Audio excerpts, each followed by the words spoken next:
Ethan's painful battle against sister's sabotage and fiance's betrayal fuels resilience. Internal family conflict.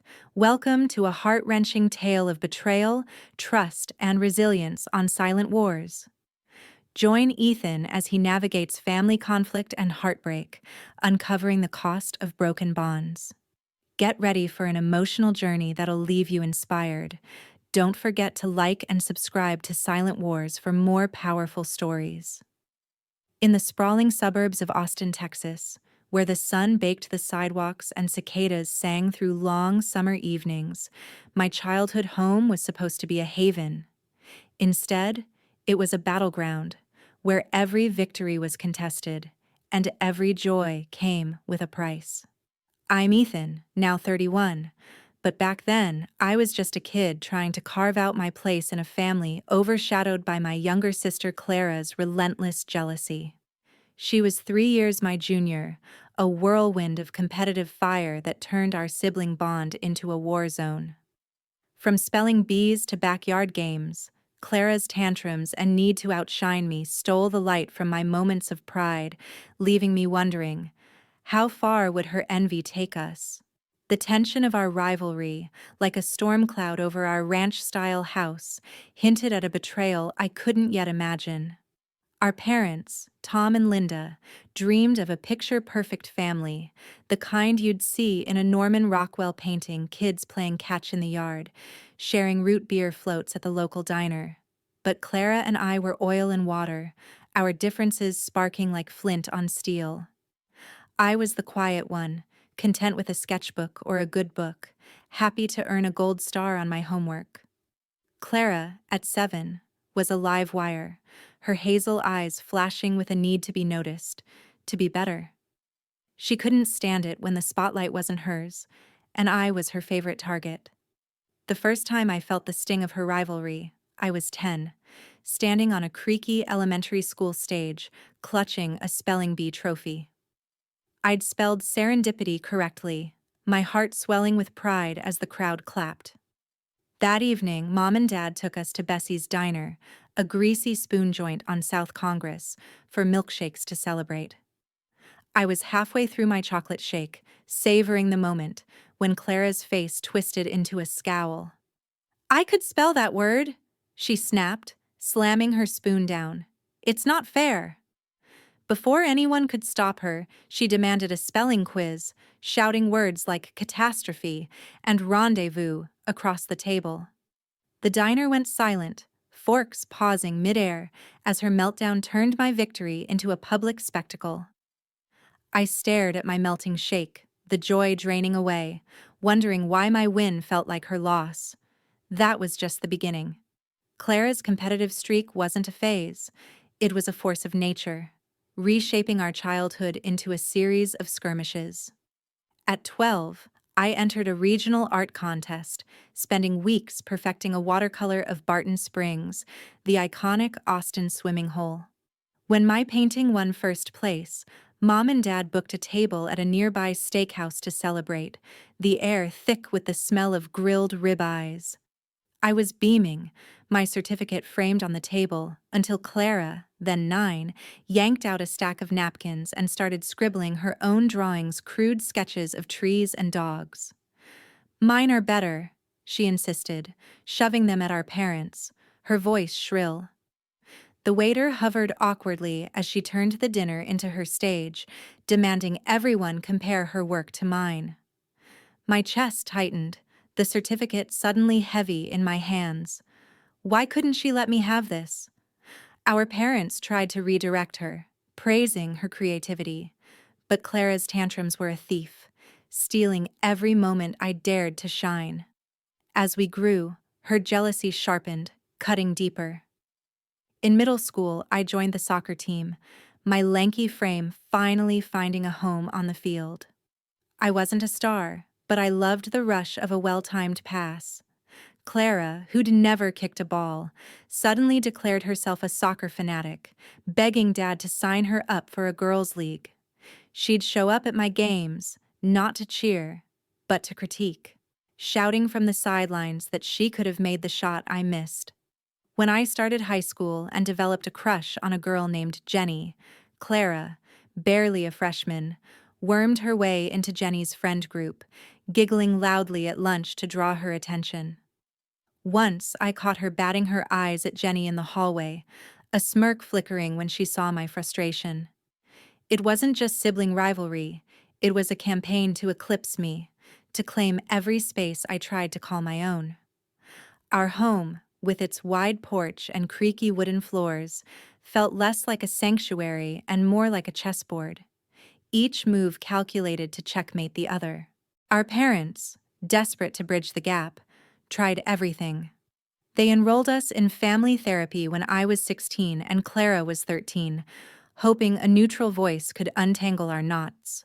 The therapist's office, with its beige couch and ticking clock, was a battlefield of silence. I poured out my frustration how Clara's need to win left me feeling erased. She sat there, arms crossed, her lips a tight line, refusing to engage. After months, the therapist threw up her hands, telling our parents that Clara's resistance made progress impossible.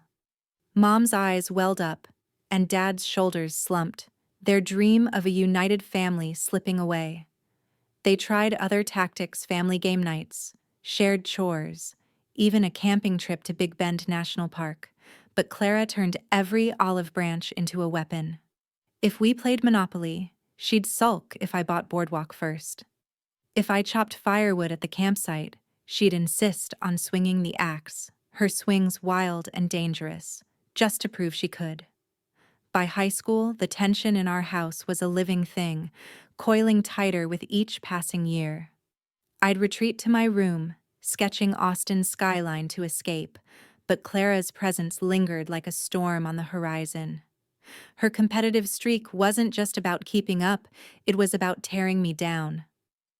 I started to notice her watching me, her eyes narrowing when I got an A on a test or when Dad clapped me on the back for a good report card. It was as if my successes were a personal affront, a challenge she had to crush. The air crackled with unspoken questions. How far would her envy push her? Could she ever be happy for me, or was her heart too tangled in jealousy?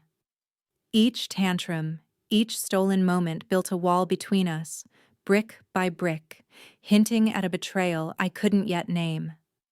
Our childhood, meant to be a tapestry of shared memories, was instead a battlefield, scarred by Clara's relentless need to win. As I look back, I see the signs: the milkshake meltdowns, the napkin sketches, the soccer field taunts, all pointing to a fracture that would one day shatter our family beyond repair. In the heart of Austin, Texas, where the city's vibrant tech scene hummed and food trucks lined the streets, I, Ethan, stood on the cusp of a new beginning at 22. After years of late-night study sessions and internships, I'd landed my dream job at a top-tier advertising agency downtown, an $80,000 a year role with full benefits, crafting campaigns for national brands. It was the kind of opportunity that felt like a reward for every sacrifice, every moment I'd pushed through self-doubt. But in a single chilling act, my younger sister Clara, consumed by a jealousy that had festered since childhood, tore it all away. Her sabotage, forging hateful emails to ruin my reputation, unleashed a storm of shock and rage, crumbling my future and leaving me reeling from a betrayal so deep it would redefine our family forever. Clara and I had never been close.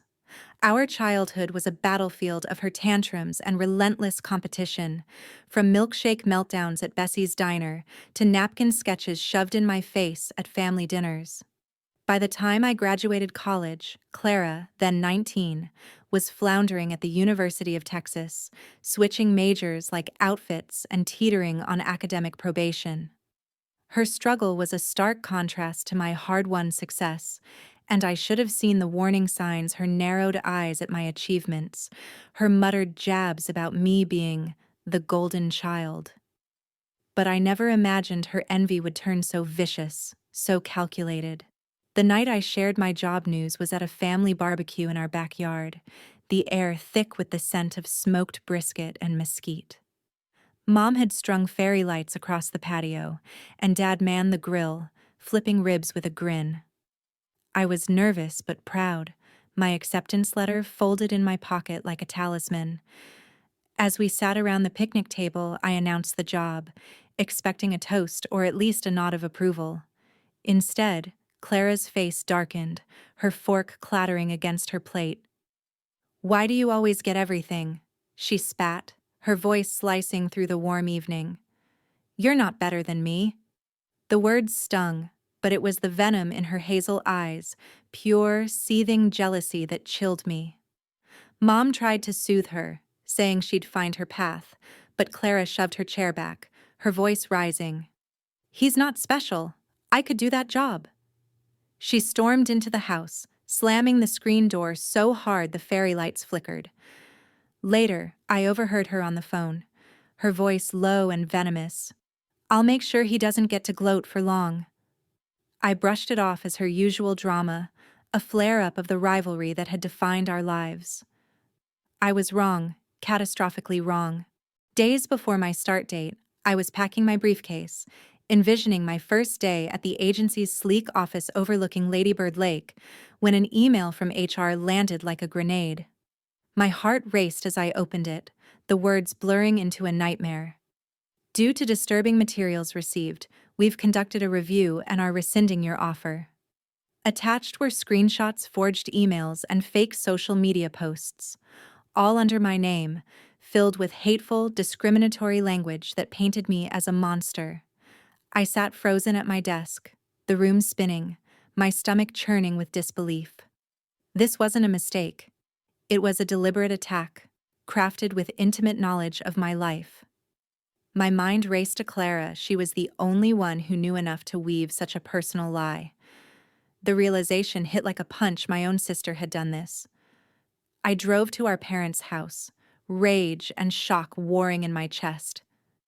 Clara was in the living room, sprawled on the couch, scrolling her phone with a smirk. "What did you do?" I demanded, my voice trembling. She looked up, her expression cool, almost amused. "What are you talking about?" she said, but the flicker in her eyes betrayed her. I pressed harder, my voice rising. "The emails, Clara, the fake posts. You sent them to my job, didn't you?" Her smirk faded, and for a moment she was silent. Then, her facade cracked, and she stood, her voice sharp with a twisted pride. "Maybe you deserve to know what it feels like to lose for once," she said, her words dripping with venom. "You're always the favorite, the one everyone loves. It's time you fell." My breath caught, the betrayal sinking in like a blade. She'd fabricated the emails, created the accounts, and sent them to HR, all to watch me fail. "You destroyed my life," I whispered, my hands shaking. "Why?" Her eyes gleamed with a sick satisfaction. "Because I'm tired of living in your shadow." The room felt like it was closing in, my future reduced to ashes by my own flesh and blood. I stumbled out, my vision blurred with tears and rage, the weight of her cruelty crushing me. This wasn't sibling rivalry, it was sabotage, a declaration of war. My dream job, the one I'd worked years for, was gone, my reputation tarnished by lies. I crashed at a friend's apartment that night, staring at the ceiling, replaying her words. "Now you know what it feels to lose." The shock of her betrayal was a physical ache, a wound that pulsed with every heartbeat. How could my sister, the girl I'd grown up with, harbor such hatred? How could she smile as she tore my world apart? As the days passed, the rage settled into a cold, hard resolve. I couldn't undo Clara's actions, but I could cut her out of my life. I told her I was done, that I never wanted to see her again, and walked away from the house that no longer felt like home. My parents, stunned, tried to mediate, but Clara's confession left them speechless. Rebuilding would be a battle, starting with a lower-paying job, clawing my way back. But the deeper wound was the trust she'd shattered. Her betrayal left me reeling, wondering if I could ever recover from a wound so personal, so cruel. As I faced an uncertain future, one question lingered, sharp and unyielding. How do you heal when the person who broke you is family? In the warm glow of our Austin, Texas apartment, where the scent of tacos from a nearby food truck drifted through open windows, my life with Emma felt like a promise fulfilled. At 31, after 5 years together, I'd proposed to her under a canopy of stars at Zilker Park, envisioning a wedding filled with love and laughter at a rustic hill country venue. But as we planned our future, a shadow from my past, my estranged sister Clara, crept into our present, threatening to unravel everything. Emma's insistence on inviting Clara to our wedding, despite my desperate pleas, stirred a suspense that hung heavy in the air. Would she respect the pain Clara had caused me? Her refusal to back down fueled frustration, each argument sharp and raw, pushing us toward a breaking point I could feel looming like a Texas thunderstorm. Clara's betrayal years earlier, forging hateful emails to sabotage my dream job, had left scars that hadn't faded. I'd cut her out of my life, rebuilding from the ashes of her jealousy, and made one thing clear to Emma early on: Clara was not to be part of our world. On our fourth date, over sizzling fajitas at a South Austin food truck, I'd poured out the story of Clara's cruelty, my voice tight with the weight of it. Emma listened, her brown eyes soft with empathy, promising to honor my boundaries. "I'm on your side," she'd said, squeezing my hand. I believed her, trusting that she understood the depth of my wound. But as our wedding plans took shape, that trust began to fray, replaced by a growing unease that gnawed at me. It started subtly, like a crack in a windshield you hope won't spread. As we sat on our thrift store couch, finalizing the guest list under the hum of a ceiling fan, Emma's voice took on a cautious tone. "Ethan, have you thought about inviting Clara?" she asked, her fingers tracing the edge of the guest list. My stomach twisted, the room suddenly too warm. "No," I said firmly, my jaw tight. "You know what she did. She's not welcome." Emma nodded, but her eyes lingered on me, a flicker of something hope. Maybe that made me uneasy. I thought the matter was settled, but like a stubborn weed, it kept resurfacing. Weeks later, at a coffee shop on South Lamar, surrounded by the clink of mugs and the murmur of hipsters, Emma brought it up again. "People change, Ethan," she said, stirring her latte. "What if Clara regrets what she did? Maybe the wedding could be a fresh start." My pulse quickened, frustration bubbling up. "She destroyed my career, Emma. That's not something you just regret." Her brow furrowed, but she pressed on. "Family's important. Don't you think she deserves a chance?" The words hit like a slap. Family? Clara hadn't been family since she'd smirked and said, "Now you know what it feels to lose?" I shut the conversation down, but the tension lingered, a silent current pulling us apart. The breaking point came one humid evening after a grueling 12-hour day at work. I trudged into our apartment, my tie loosened, craving the comfort of Emma's laugh. Instead, I found her at the kitchen table, the guest list spread out like a battle map. Her eyes were resolute, her voice soft, but unyielding. "Ethan, we need to talk about Clara," she said. My heart sank, the air thick with suspense. Would she finally respect my pain, or was this another push? "We've talked enough," I said, my voice sharp. "She's not coming. End of story." Emma leaned forward, her words measured but insistent. "You're being stubborn. She's your sister. What if you regret cutting her out forever?" Frustration surged, hot and raw, as I paced the hardwood floor. Stubborn? She didn't just hurt me, Emma. She tried to ruin me. Why can't you let this go? Her eyes searched mine, pleading. Because I believe in family. I can't imagine a wedding without everyone there, even if it's messy. Her words stung, each one a betrayal of the boundary I'd set. This isn't about family, I snapped. It's about trust. You're supposed to be on my side, not hers. The argument escalated, our voices rising over the hum of the AC. You're punishing her for something she did years ago, Emma countered, her tone sharp. People grow, Ethan. I stopped pacing, my hands trembling with rage and hurt. Grow? She sabotaged my life out of spite. That's not a mistake, it's cruelty. And you pushing this feels like you're choosing her over me. Emma's face fell, her eyes glistening, but she didn't back down. I'm trying to help you heal, she said. Heal? I laughed bitterly, the sound hollow. You're tearing us apart. The room fell silent, the weight of our words suffocating. I could feel the breaking point nearing, a fracture in the trust we'd built over 5 years. Would she finally see my pain, or was this the end? As we stood there, the guest list between us like a line in the sand, I felt a growing dread. Emma's refusal to respect my boundary wasn't just about Clara, it was about whether she valued me enough to listen. The suspense was unbearable. Could we salvage this, or was our love buckling under the strain? My unease grew, a knot in my chest, as I realized this argument was more than a disagreement, it was a test of our future.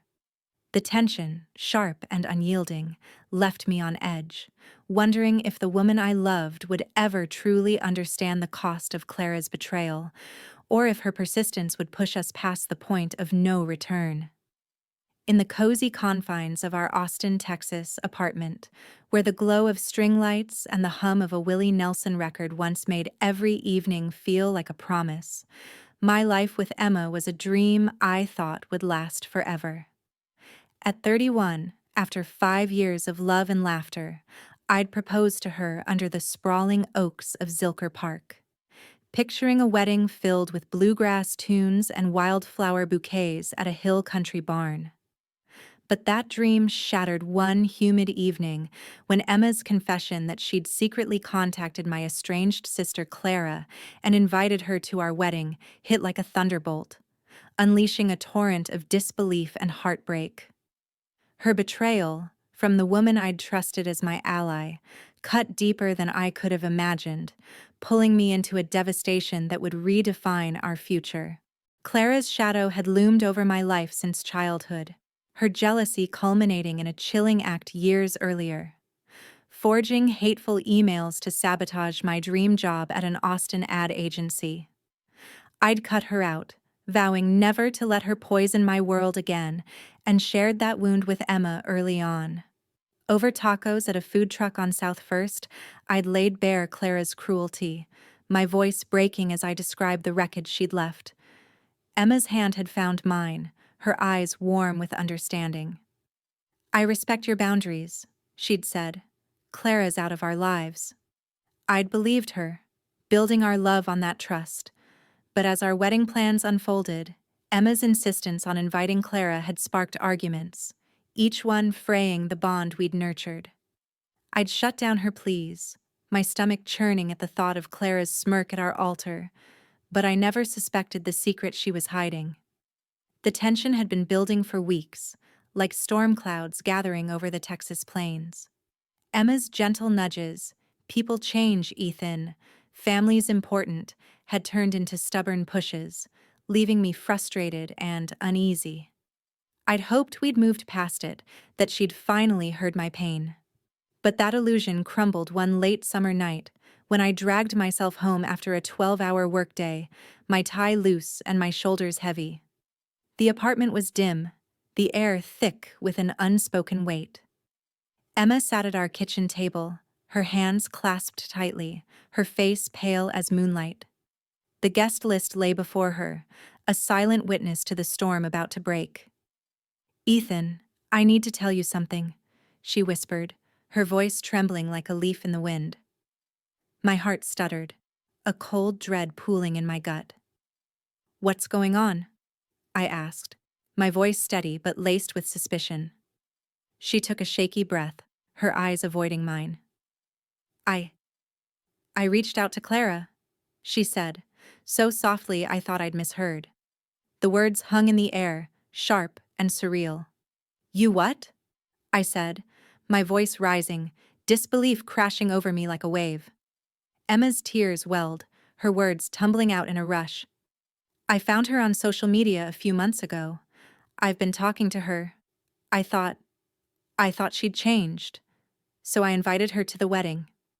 The room spun, my breath catching in my throat. A thunderbolt of shock tore through me, followed by a searing heartbreak that burned in my chest. "You invited her?" I roared, my voice shaking with rage and hurt. "Behind my back? After everything I told you?" Emma sobbed, her hands covering her face. "I'm sorry, Ethan. I thought it was the right thing. I wanted to help you heal, to bring your family back together." Her words were a knife, twisting deeper with every syllable. Help? She'd gone against my clearest boundary, reopened a wound I'd fought to close. "You knew what she did," I said, my voice low but trembling. "She destroyed my life, and you thought inviting her to our wedding would fix that?" My rage was palpable, a fire roaring through me, but beneath it was a raw, aching heartbreak. Emma, my partner, my confidant, had chosen Clara's shadow over my trust. She reached for me, her fingers trembling, but I stepped back, the distance between us a chasm. "There's more," she whispered, her voice breaking. "I thought she'd changed, but when I talked to her, she mocked you, called you a loser." The words landed like a slap, confirming what I'd always known.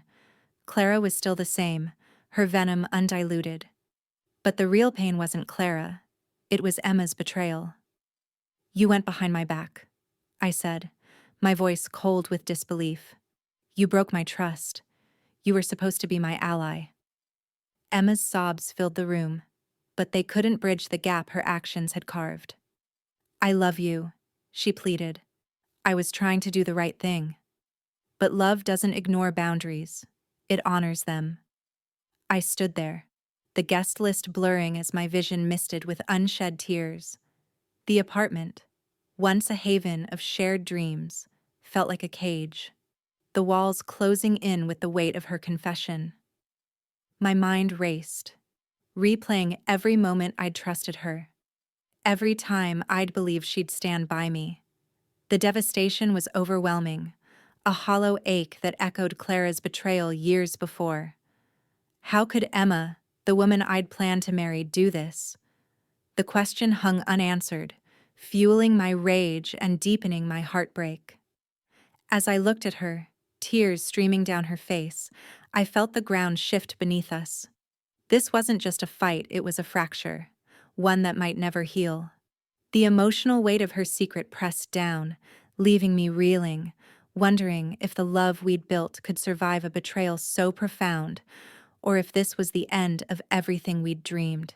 In the vibrant pulse of Austin, Texas, where live music spilled from 6th Street bars and the scent of barbecue wafted through the air, my life with Emma had been a tapestry of love and promise. At 31, after 5 years together, I'd proposed to her under a starlit sky at Zilker Park, dreaming of a wedding filled with wildflower bouquets and two-stepping at a hill country barn. But that dream crumbled when Emma confessed she'd secretly invited my estranged sister Clara, whose sabotage had once shattered my career, to our wedding, betraying the trust we'd built. The decision to cancel the wedding was a gut-wrenching moment, each step filled with sorrow as I dismantled the future we'd planned.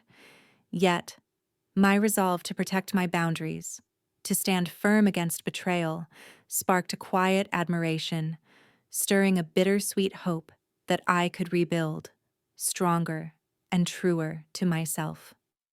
The night of Emma's confession left our apartment, once a haven of laughter and shared playlists, feeling like a hollow shell.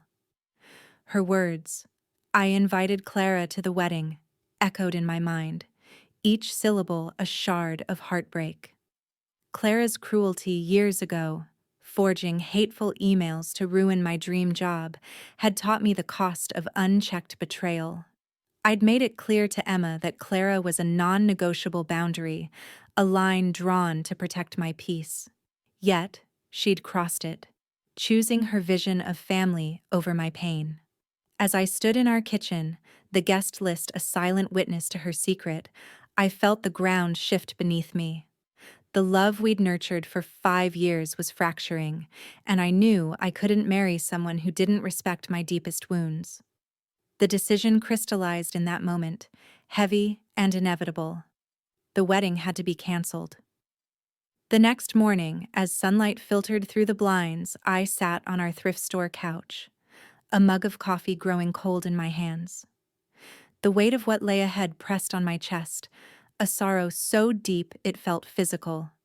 I'd pictured our wedding day countless times, Emma in a flowing dress, the strum of a guitar, our friends toasting under a Texas sunset. Now, I had to unravel that vision, piece by piece. I picked up my phone, my fingers trembling as I dialed the venue, a charming barn nestled in dripping springs.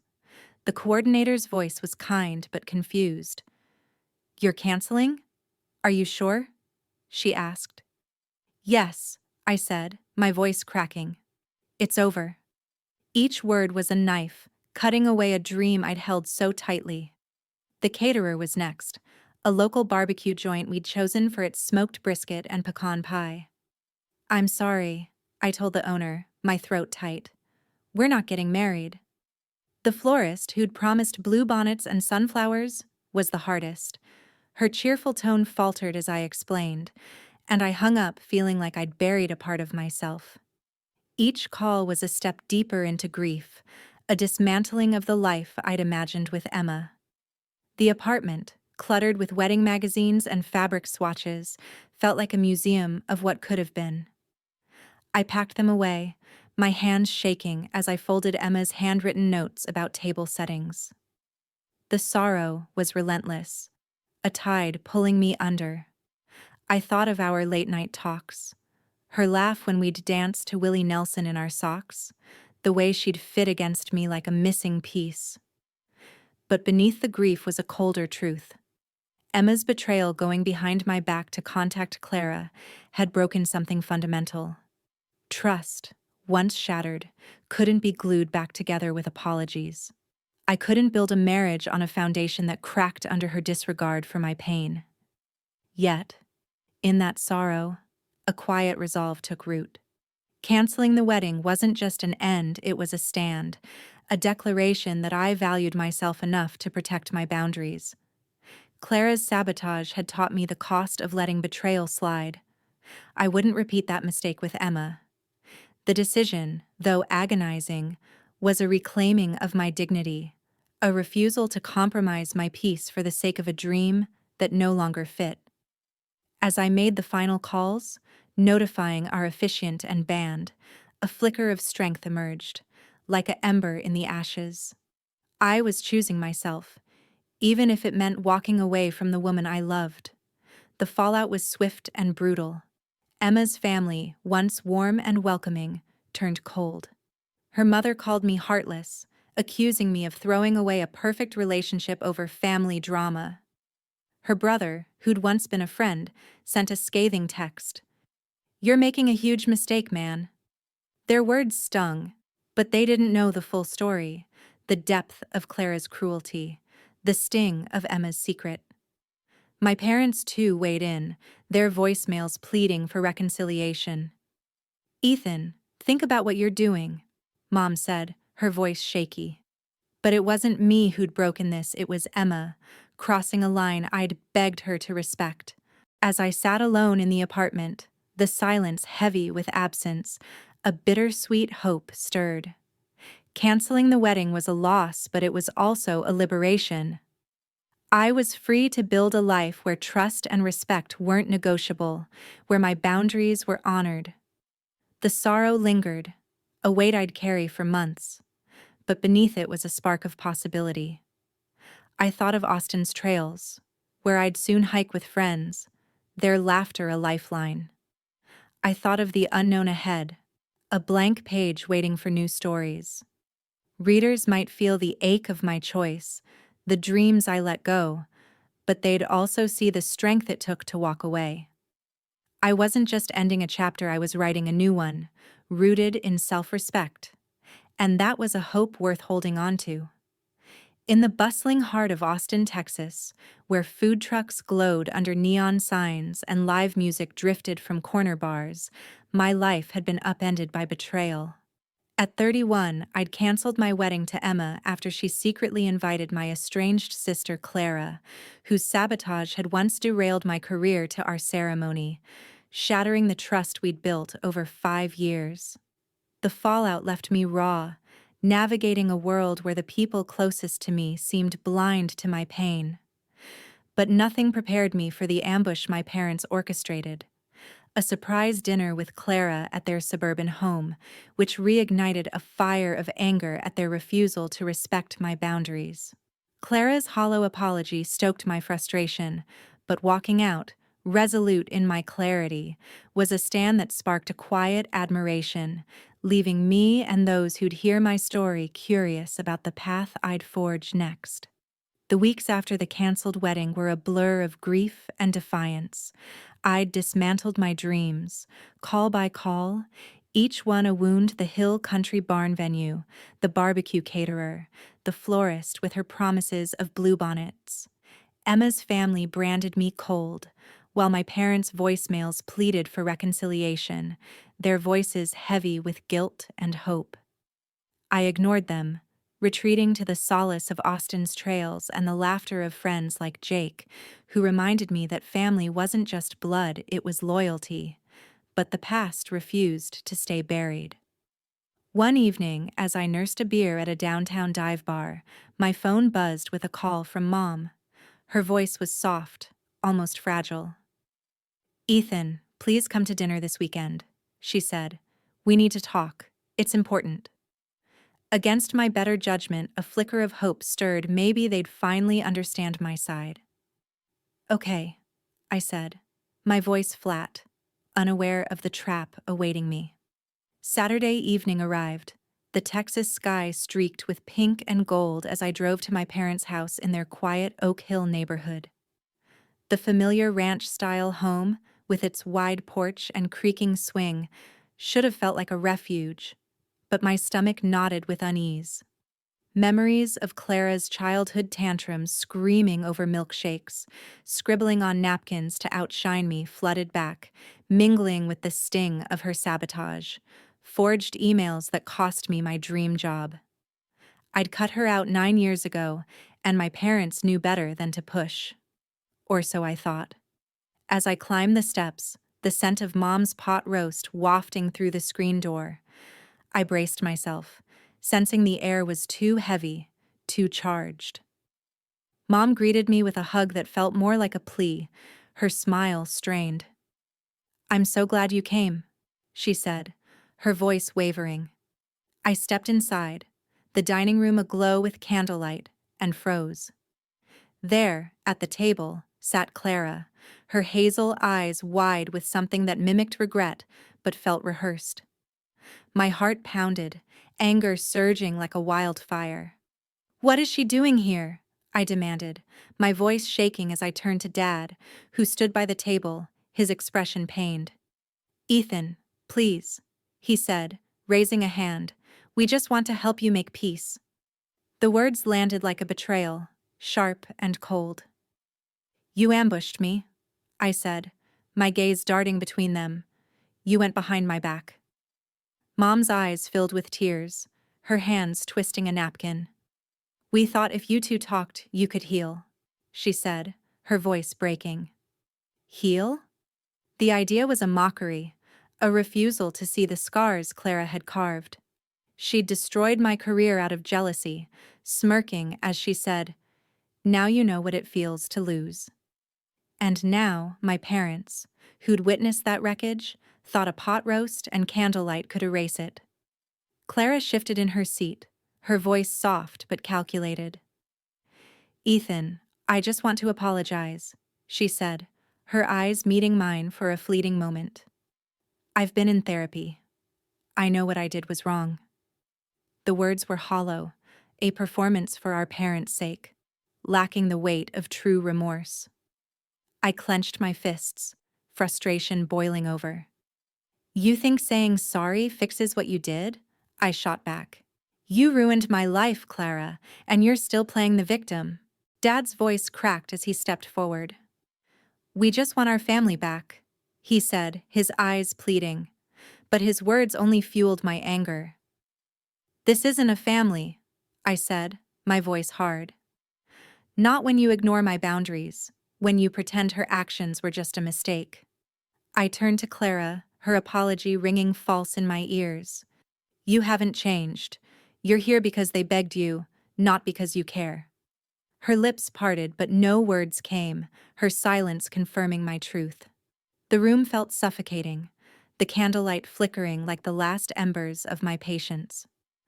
I turned toward the door, my resolve crystallizing. I told you where I stood, I said, my voice steady despite the storm inside. If you can't respect that, I don't know what else to say. Mom's sobs followed me as I stepped onto the porch, the cool night air hitting my face like a release. I didn't look back, my heart pounding with a clarity that cut through the pain. This wasn't just about Clara, it was about my right to define my life, to protect my peace from those who'd trample it, even if they were family. Walking away wasn't weakness, it was strength, a stand that demanded respect. As I slid into my car, the Austin skyline twinkling in the distance, a quiet admiration settled in. I'd faced the ambush and chosen myself, refusing to let guilt or nostalgia erode my boundaries. The anger still burned, but it was tempered by a spark of hope. I thought of Jake's laughter, of hikes along Barton Creek, of a future where trust wasn't a bargaining chip. Readers might feel the sting of my parents' betrayal, the frustration of Clara's empty words, but they'd also see the resolve that carried me out that door. My next steps were uncertain, but I was free to walk them on my terms, and that freedom, hard-won and bittersweet, was a path worth taking. Curiosity lingered. What would I build in this new chapter, unburdened by those who couldn't honor my truth? In the vibrant sprawl of Austin, Texas, where the Colorado River shimmered under the sun and the city's heartbeat pulsed through live music and food trucks, I, Ethan, stood at 31, piecing together a life fractured by betrayal.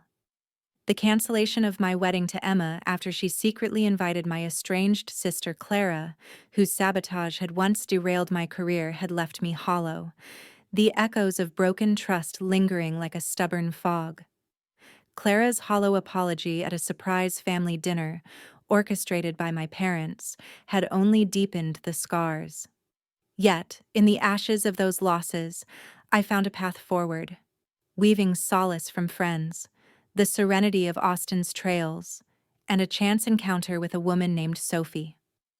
These quiet moments, filled with laughter over ice cream and the promise of new beginnings, ignited a hope that eased the story's tension, inspiring a resilience that left me and those who'd hear my tale curious about the future I'd build. The weeks after walking out of my parents' house were a haze of anger and grief. The ambush dinner, with Clara's rehearsed remorse and my parents' refusal to honor my boundaries, had solidified my resolve to protect my peace. I'd cut ties with Emma, Clara, and, for now, my parents, their voicemails unanswered as I grappled with the emptiness of my apartment. The space, once alive with Emma's laughter and our shared dreams, felt like a museum of what was her scarf still draped over a chair, a half-used candle on the counter. But in that silence I began to rebuild, not for anyone else, but for me. The first step was reclaiming my days, and Austin, with its open skies and vibrant community, became my canvas. Friends like Jake became my lifeline. One Saturday, he dragged me to a dive bar on East 6th, where neon signs buzzed and the jukebox played Johnny Cash. Over cold Shiner beers, Jake clapped me on the shoulder. "You stood your ground, man," he said, his grin wide. "That's real strength." His words, simple but true, sparked a flicker of pride.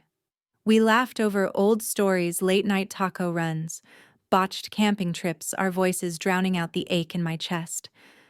Those nights, filled with camaraderie, reminded me that family wasn't just blood. It was the people who saw you, scars and all. We explored Austin's hidden gems, from food trucks serving brisket tacos to open mic nights where poets bared their souls. Each outing chipped away at the loneliness, weaving a new thread of connection into my life. Hiking became my refuge, a way to sweat out the pain and find clarity. On weekends, I'd lace up my boots and hit the trails along Barton Creek, the crunch of gravel underfoot a steady rhythm. The Greenbelt, with its limestone cliffs and trickling streams, felt like a sanctuary. One morning, as the sun rose over the oaks, I stood atop a ridge, the city skyline faint in the distance. The scars from Clara's sabotage and Emma's betrayal still throbbed, but the open air reminded me I was more than my wounds. I was resilient, capable of forging a life where trust wasn't a gamble. Those solitary hikes, punctuated by the calls of red-tailed hawks, stirred a quiet hope, a belief that I could write a new chapter, unburdened by those who'd crossed my lines. Work, too, offered a lifeline. At the ad agency where I'd rebuilt my career after Clara's sabotage, I threw myself into projects, crafting campaigns that pulsed with creativity. My boss, Lisa, noticed the shift. After a pitch meeting, she pulled me aside, her eyes warm. "You're killing it, Ethan," she said. "There's a promotion on the table if you want it." Her words landed like a gift, a reminder that my past hadn't broken me, it had forged me. I nodded, a spark of ambition reigniting. The long hours, the hum of the office, gave me purpose, a foundation to stand on as I rebuilt. The turning point came one balmy evening at a friend's barbecue in Hyde Park. The backyard was alive with twinkle lights, the sizzle of burgers, and the strum of a guitar. I was nursing a lemonade, content to watch the crowd, when Sophie approached. Her easy smile and sun-streaked hair caught me off guard, but it was her warmth that drew me in. We talked for hours about her love for gardening, my sketches of Austin's skyline, the best spots for breakfast tacos. She didn't pry about my past, didn't demand explanations. She just was present, unguarded, a breath of fresh air. As the sun dipped below the horizon, painting the sky in shades of tangerine, Sophie tilted her head. "Feel like grabbing ice cream?" she asked, her eyes sparkling. I laughed. The sound foreign, but welcome.